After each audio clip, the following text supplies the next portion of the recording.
திமுக ஆட்சி மீது பெரும் அதிருப்திலாம் ஒன்றும் இல்லை, ஆட்சி மாற்றம் நடக்கணுங்கிற அளவுக்கு இல்லைனாலும் திரு துக்ளக் ரமேஷ் சொன்ன மாதிரி எதிர்த்தரப்பில் இருக்கக்கூடிய அதிமுக பாஜக கூட்டணி இன்னும் பெரிய ஒரு மெகா கூட்டணியை கட்டமைக்கிற பட்சத்தில் பெர்செப்ஷன் கேமில் அவங்க தானே வலுவாக இருப்பாங்க, அது ஆட்சி மாற்றத்தை நோக்கி நகர்த்தும்னு அவர் நம்புகிறார்.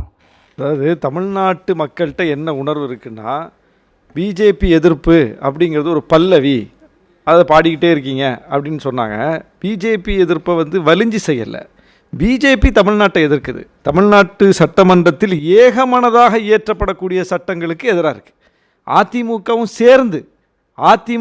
சேர்ந்து இயற்றுகிற சட்டம், கொண்டு வரக்கூடிய தீர்மானம், அதுக்கு பிஜேபி எதிராக இருக்குது. ஆளுநர் முட்டுக்கட்டை போடுறாரு, கோர்ட்டில் போய் இன்றைக்கி நம்ம உரிமையை வாங்கிட்டு வந்திருக்கோம், நிரூபிச்சிருக்கோம். இதெல்லாம் மக்கள் பார்க்குறாங்களா இல்லையா? உத்தரப்பிரதேசம் பின்தங்கி இருந்தது, இப்போ தமிழ்நாடை தாண்டி போயிட்டுருக்கு அப்படின்னாரு. ஆமாம், போதானே செய்யும். ஏன்னா நீங்கள் உத்தரப்பிரதேசத்தை பார்க்குற பார்வை என்ன, தமிழ்நாட்டை பார்க்குற பார்வை என்ன? நீங்கள் பீகாரை பார்க்குற பார்வை என்ன, தமிழ்நாட்டை பார்க்குற பார்வை என்ன? ஒன்றிய அரசு எல்லாருக்கும் பொதுவான அரசுல, எல்லாருக்கும் பொதுவான அரசு எல்லாருக்கும் பொதுவாக நடந்துக்குதா? ஆந்திராவுக்கு முதலீடுலாம் போகுது. ஆமாம், ஆந்திராக்குள்ள இன்னைக்கு உங்கள் ஆட்சியை காப்பாற்றுறதுக்கு சந்திரபாபு நாயுடு ஆதரவு வேணும்ட்டு அள்ளி கொடுக்குறீங்க. இந்த ஆட்சிக்கா கொடுத்தீங்க? நீங்கள் அந்த கட்சி ஆட்சி செய்தால் இந்த கட்சி ஆட்சி தான் பார்த்தா ஒரு ஒன்றிய அரசு செயல்படணும். நம்ம ஒன்றிய அரசு நமக்கான அரசு, நம்மள்கிட்ட வரி வாங்குற அரசு. அப்போ தமிழ்நாட்டுக்கு அது என்னவாக வெளிப்படுதுங்கிறத தமிழ்நாட்டு மக்கள் பார்த்து கொண்டே இருக்கிறார்கள். அதைத்தான் சுட்டி காட்டுறோம். இல்லை, இந்த இடைவெளி எல்லாம் திமுகவை ஆட்சி பொறுப்புலேருந்து அகற்றணும்னு முடிவு பண்ணால் இந்த கூட்டணி கணக்கே மாறிடும்ன்றார் அவர். அதுதாங்க, காங்கிரஸே வந்துரும், விசிகாவே வந்துரும், இடதுசாரிகளே வந்துருவாங்க. பிஜேபி கூட யார் கூட? பிஜேபி கூட, விஜயோட அதிமுக யார் கூட போறதுன்னு தெரியாம இருக்காரு. அவர் கூட யாருங்க போவா? விஜய் காங்கிரஸ் கூட சேர்ந்தால் அப்படி அந்த காங்கிரஸ் ஏங்க நடராத்திரி சுடுகாட்டுக்கு போனோம்? காங்கிரஸ் இன்னைக்கு அகில இந்திய ஏதாவது லாஜிக் இருக்கா? நீங்க சொல்றீங்க ஏதாவது லாஜிக் இருக்கா? காங்கிரஸ் இன்னைக்கு அகில இந்திய அளவில் ஒரு இந்தியா கூட்டணியை கட்டி அந்த கூட்டணியில் பல்வேறு கட்சிகளை இணைப்பதற்கு போராடி கொண்டிருக்கிற ஒரு கட்சி, ஒரு வலிமையான அணியை இந்திய அளவில் கட்டுவதற்கு மிகப்பெரிய போராட்டத்தை ஸ்ட்ரகிளை எதிர்கொள்கிறார் ராகுல் காந்தி. அப்போ அவங்களுக்கு ஒரே ஒரு ரோல் மாடலாக இருக்கிற ஸ்டேட் தமிழ்நாடு தான். இங்கே அமைஞ்சது மாதிரி எங்கேயுமே அவங்களுக்கு ஒரு வலுவான அணி அமையலை காங்கிரஸுக்கு. அந்த நெருக்கடியில் காங்கிரஸ் இருக்குது. அந்த காங்கிரஸ் தன்னோட ஒரு 25 எம்பி வச்சிருக்கிற ஒரு பெரிய கட்சி நேஷனல் லெவலில் அவங்க கூட இன்னைக்கு இருக்குதுன்னா திமுக தான் இருக்குது.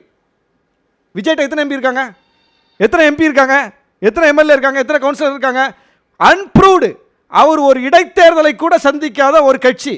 அவரை நம்பி இவ்வளோ பெரிய கட்சி, இந்தியாவில் ஒரு எதிர்கட்சி என்கிற நிலையில் இருக்கக்கூடிய கட்சி, 25 எம்பி இருக்கக்கூடிய திமுக விட்டுட்டு இன்னைக்கு 40 எம்பி வச்சிருக்கிற திமுக அணியை விட்டுட்டு அவங்க போயிடுவாங்களா? விஜய் கூட போவாங்களா? ஏதாவது லாஜிக் இருக்கா? அரசியல் இது எப்போ நடந்திருக்கு? அந்த மாதிரி ஒரு பெரிய கட்சி அணியை உதறிவிட்டு ஒரு அன்ப்ரூவ்டு ஒருத்தரோட போய் ஒரு கட்சி, ஒரு பெரிய கட்சி ஒரு ஸ்டாண்ட் எடுக்குங்கிறது எந்த லாஜிக்கில் சொல்றீங்க? எப்படி அந்த பேச்சு வருது? அது என்ன காங்கிரஸுக்கு நன்மை தருமா? அது திமுக மீதான அதிருப்தியை தானே சொல்றாரு. இல்லைங்க, அது இந்தியா கூட்டணிங்கிறது வெறும் தமிழ்நாடு சென்ட்ரிக் இல்லையே. காங்கிரஸ் வெறும் தமிழ்நாட்டு கட்சி இல்லையா? நீங்க சொல்ற மாதிரி விஜயோட போயிடலாம், திமுக வேணாம் அப்படின்னு முடிவு எடுக்கிறதுக்கு காங்கிரஸ் ஒரு தமிழ் மாநில கட்சியா? அது ஒரு அகில இந்திய கட்சி. அவங்களுக்கு இன்னைக்கு திமுக போல வலிமையான கட்சிகள் அகில இந்திய அளவில் தேவை என்கிற நிலையில் இருக்காங்க. தமிழ்நாட்டில் அவங்களுக்கு தான் கூட்டணி பலமா இருக்கு. அப்புறம் ஏன் தமிழ்நாட்டில் இந்த கட்சியை விட்டுட்டு ஒரு புதிய கட்சியோட சேரணும் அவங்க விரும்ப போறாங்க? அகில இந்திய அளவில் சொல்லுங்க, பீகார்ல அல்லது மற்ற இடத்துல அவங்களுக்கு இது மாதிரி ஒரு கூட்டணி அமையல, அதனால ஒரு புதிய கட்சியோட அவங்க போறாங்கன்னா கூட லாஜிக் இருக்கு. வேற ஏதாவது ஒரு மாநிலத்தில், இங்கே அவங்களுக்கு இந்தியாவில் எங்கேயுமே அமையாத ஒரு கூட்டணி அமைஞ்சிருக்கு. சரி, தாவேகா அன்டெஸ்டட் அன்ப்ரூவ்டு பார்ட்டி அங்க போறதுக்கு வாய்ப்பு இல்லைன்னா அடுத்த ஆப்ஷனா ஒருவேளை அதிமுக பாஜக இல்லாத ஒரு பெரிய கூட்டணியை கட்டமைக்கும் போது இந்த நகர்வுகள் இருக்கலாம். அதுதான் கோகுலம்மா சொன்னாங்கல்ல, ஒரு வருஷமா நாங்க காத்திருந்தோமே, பிஜேபி இல்லாம இருந்தோமே, யாருமே வரலையே.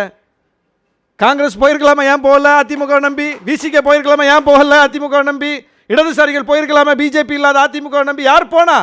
எல்லாமே ரூல்ட் அவுட், எல்லாமே முடிஞ்சு போச்சு. விஜயை நம்பி காங்கிரஸ் போக வேண்டிய தேவை காங்கிரஸுக்கு கிடையாது. திமுக மேலே அதிருப்தியில் உள்ள உள்ளூர் காங்கிரஸ்காரங்க அவங்க விருப்பத்துக்கு 4 பேசலாம். ராகுல் காந்தி எப்படி பேசுறாரா?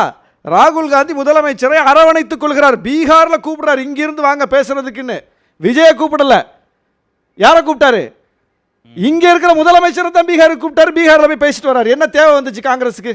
இங்கே உள்ள முதலமைச்சர் போய் அங்கே போய் ஓட்டு வாங்கி கொடுப்பாரா? ஏதோ லாஜிக் இருக்கா? அப்போ எது கூப்பிடுறாரு? அப்போ இந்த அணி அகில இந்திய அளவில் ஒரு உருவம் கொடுக்கும்னு அவருக்கு தெரியுது. இதை தமிழ்நாட்டில் சாத்தியப்படுத்தியிருக்காங்க.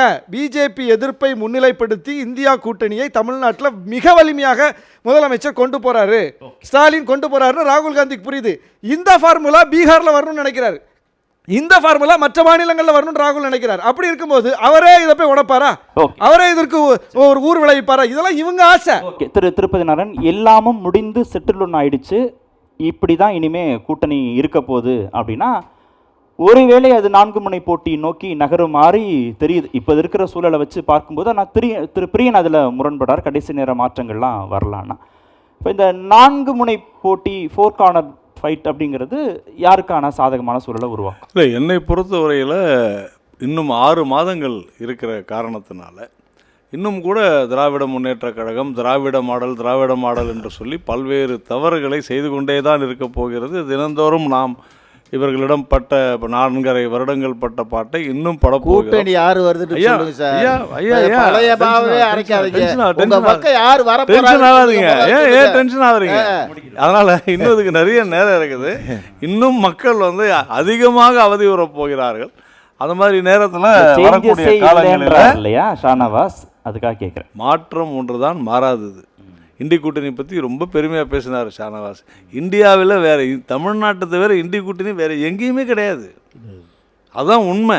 இங்கே ஏதோ திமுக புண்ணியத்தில் இந்த இண்டி கூட்டணி ஒட்டிக்கிட்டு இருக்குது, அவ்வளோதான். அது கூட அட்வான்ஸ் புக்கிங் தான், அதுவும் மற்றபடி வேறு எதனால இல்லை. இந்த இண்டி கூட்டணி என்பது ஒரு துருப்பிடித்த ஒரு விஷயமாக தான் நான் பார்க்குறேன். அது முடிஞ்சு போச்சு. இனிமேல் இந்தியாவில் இண்டி கூட்டணிலாம் இல்லை. ஆனால் தமிழகத்தை பொறுத்தவரையில் நான் மீண்டும் சொல்கிறேன், மக்கள் இந்த 13 கட்சி 17 கட்சி இதெல்லாம் பார்க்க போகிறது இல்லை. மக்களை பொறுத்தவரையில் இந்த ஆட்சி போக வேண்டிய ஆட்சி, யார் வலிமையாக இதை எதிர்க்கிறார்களோ அவர்களுக்கு வாக்களிப்பார்கள். இந்த ஆட்சி போகும். கூட்டணி கட்சி வருமானு கேட்டார். கூட்டணிக்கு உங்களோட கட்சிகள் கண்டிப்பாக அதுதான் சொல்கிறேன். யாரெல்லாம் இந்த ஆட்சியை எதிர்க்க வேண்டும் என்று நினைக்கிறார்களோ, இந்த ஆட்சி போக வேண்டும் என்று நினைக்கிறார்களோ, அவர்கள் அத்தனை பேரும் வர வேண்டும் என்று தான் நாம் நினைக்கிறோம். 8 மாதம் இருக்குது சார் எலெக்ஷனுக்கு. நீங்கள் ரொம்ப முன்முடிவோடு அணுகாதீங்க, கூட்டணி கணக்குகள் மாறும். இல்லை சார், 2023 தேர்தலில் பாராளுமன்ற தேர்தலில் பிஜேபி என்ன சொல்லிச்சு? 24ல் என்ன சொல்லிச்சு? 400 சீட்டு ஜெயிப்போம்ட்டீங்க. இந்தியா முழுக்க எவ்வளவு ஜெயிச்சிங்க? 240 தானே ஜெயிச்சிங்க. எதிர்க்கட்சியாக முழு மெஜாரிட்டியோட ஆட்சி அமைக்க முடியல. பீகார் ஆந்திராவை உங்களுக்கு சப்போர்ட் இல்லாட்டி முழு ஆட்சி இல்லை, ரைட்டா?